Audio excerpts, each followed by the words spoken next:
တင်းကိုနေတင်းလာစနေဒီ25ရက်နေ့မတိုင်ခင်ဒီအချိန်နဲ့ပတ်သက်လို့ရှင်တော့အဖဖရရတတိကြီးထားပါဗျကိုချစ်တူအိမ်တော်ဘက်ကကိုယူလောက်ဝတတ်တဲ့ကိုလိန်ညာလဲသားဝတတ်တယ်အခုမှတွဲတဲ့ချစ်တူဒီသား relationship ပဲဖြစ်ဖြစ်တွဲရကြတဲ့ relationship ပဲဖြစ်ဖြစ်ဖောက်ပြန်ခံရနိုင်တယ်ဂျားလူဝင်ရအတိုက်ခံတော့ရှစ်တွေပေါ်လာတတ်တယ်ဘာရမိုဘဲနဲ့တစ်ဖက်လူကကိုယ့်ပေါ်ရင်လိုမျိုးတီးမခံတော့ဘူးပြောမှဆိုရင်ဆန်းဆက်တက်တွေရန်ဖြစ်လာလိမ့်မယ်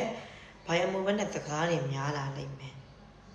တခါလေကြောက်လို့ရှိရင် तू ကကိုယ့်ကိုမကြည့်တော့တဲ့အနေအထားဖြစ်တဲ့အဒီကိုတခါလေကြောက်လို့ရှိရင် तू ရဲ့ပြုမှုတွေ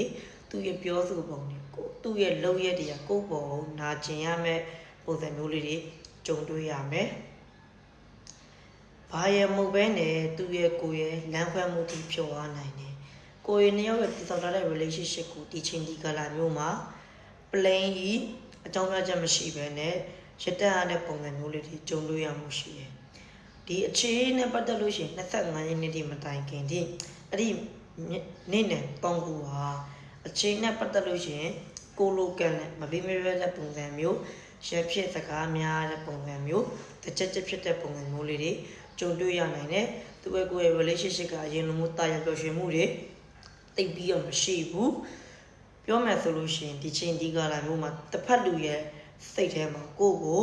စိတ်ကုန်နေတဲ့ပုံစံမျိုးလေးတွေကိုယ့်ဘောစိတ်သိမရှိတော့တဲ့ပုံစံမျိုးလေးတွေတွေ့မြင်နေရတယ်ဗျာ